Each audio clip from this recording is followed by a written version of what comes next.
अस्सलाम वालेकुम दोस्तों।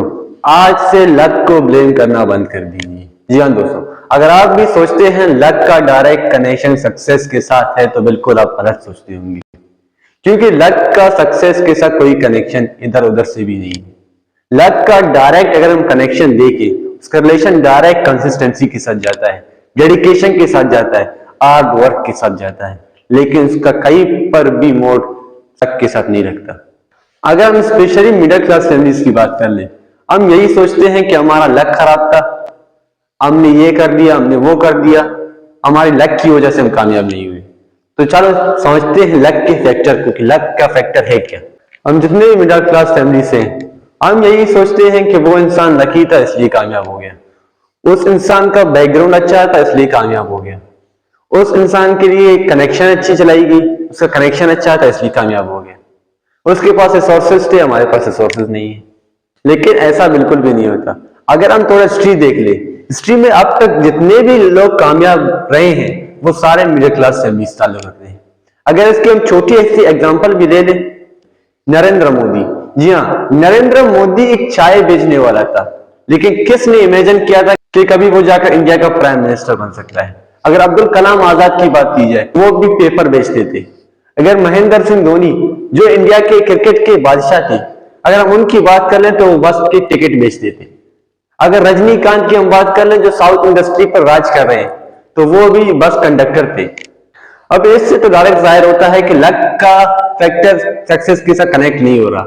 इससे तो यही जाहिर हो रहा है कि लक का डायरेक्ट कनेक्शन है वो डेडिकेशन और कंसिस्टेंसी के साथ। मिडिल क्लास फैमिलीज के अगर हम कुछ रियलिटीज को देख ले, जिसकी वजह से वो हर वक्त लक को ब्लेम करते रहते हैं, हालांकि लक का वहां पर कोई कनेक्शन भी नहीं होता। अगर सबसे पहले हम देख ले तो वो है फाइनेंशियल प्रॉब्लम।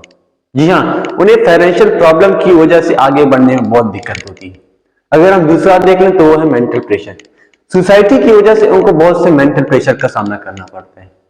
सबसे बड़ा रीजन है यहाँ की सोसाइटी, यहाँ की इन्वायरमेंट हर वक्त उनको कुछ ना कुछ करने के लिए बोला जाता है, उनकी एक्सपेक्टेशन वहां पर खाक में मिल जाती है। अगर तीसरे हम देख लें तो कनेक्शन का प्रॉब्लम आ जाता है। उनके पास कनेक्शन नहीं होते, बड़े उनके पास टैलेंट हो जाता है लेकिन कनेक्शन नहीं होता। कनेक्शन की अगर हम बात कर लें स्पेशली हमारी कंट्री में, तो कनेक्शन के बिना टैलेंट भी वेस्ट जाती है, क्योंकि जहां पर आपका कनेक्शन नहीं होगा वहां पर आपका टैलेंट भी फुजूल जाएगा। चौथा सबसे बड़ा रीजन है फैमिली एक्सपेक्टेशन। उन्हें हर वक्त अपने फैमिलीज की एक्सपेक्टेशन का ख्याल रखना पड़ता है। जहां पर उनकी फैमिलीज की एक्सपेक्टेशन की बात आ जाती है तो वहां पर वो अपनी भी एक्सपेक्टेशन का नहीं सोचते। तो पांचवा इसका रीजन देख ले तो वो है क्वालिटी एजुकेशन। जहां पर अमीरों के बच्चे क्वालिटी एजुकेशन ले रहे हैं, तो वहां पर एक गरीब का बच्चा, मिडिल क्लास फैमिली का बच्चा 2 कौड़ी के स्कूल में सड़ रहा होता है, जहां पर पढ़ाई का नाम निशान तक नहीं है, और वो वहां पर क्वालिटी एजुकेशन एंजॉय कर रहा होता है। अब ये सारे चैलेंजेस हैं, लेकिन इसका मतलब ये तो नहीं कि कामयाब होना इम्पॉसिबल है या इसका कनेक्शन लक के साथ है। जी नहीं, ये स्ट्रगल इंसान को मजबूत बनाती है, जिसकी वजह से इंसान आगे चैलेंजेस लेने से नहीं डरता। इसका एक रीजन कंसिस्टेंसी भी है। कंसिस्टेंसी जिसे हम इस्तिकामत कहते हैं। अगर हम किसी चीज में कंस्टेंट नहीं होंगे तो उसमें हमें कभी कामयाबी नहीं मिलेगी। अगर हम कुछ एग्जांपल्स ले लें, एक दिन जिम जाने से किसी का बॉडी नहीं बनता, एक दिन पढ़ने से किसी का नॉलेज में इजाफा नहीं होता, एक दिन यूट्यूब पे वीडियो अपलोड करने से किसी का चैनल ग्रो नहीं होता। रोनाल्डो की अगर मिसाल लें, जो फुटबॉल के एक बेताज बादशाह हैं, वो 39 साल के हैं लेकिन अब तक वो अपने जिम को मिस नहीं करते। हर दिन वो जिम करते रहते, क्योंकि वो उस चीज के बारे में कॉन्स्टेंट है, और जब तक कंसिस्टेंसी नहीं हो तब तक कामयाबी नामुमकिन है।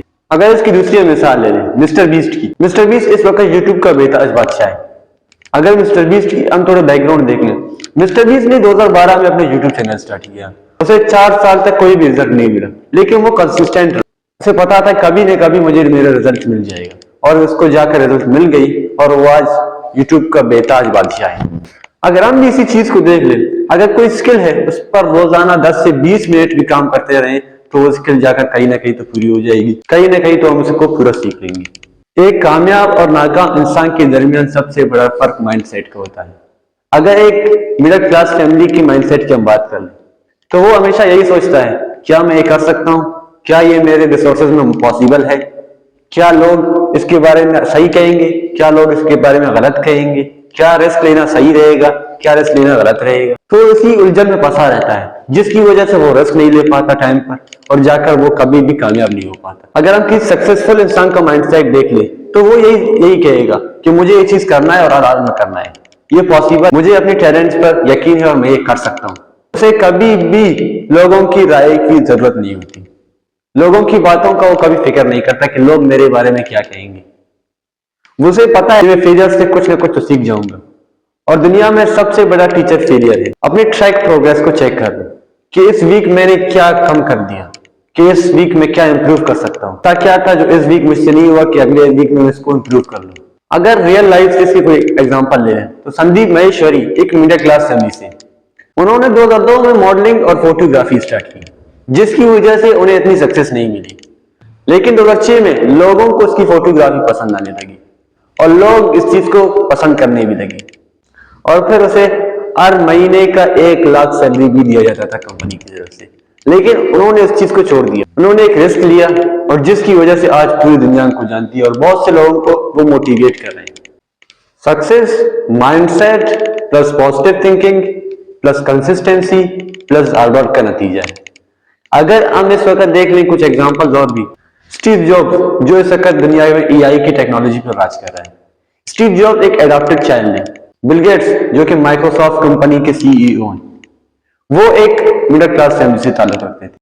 इलॉन मस्क जो इस वक्त दुनिया में सबसे richest person in the world है, वो एक वर्कर थे पेट्रोल पंप की और वो आज कहां पहुंचे। रीजन था कि वो कंसिस्टेंट थे, उन्होंने हार्ड वर्क की और अपने गोल्स को सही रखा और उन्हें पता था कि कहीं ना कहीं हम जाकर कामयाब जरूर होंगे और वो आज कामयाब है।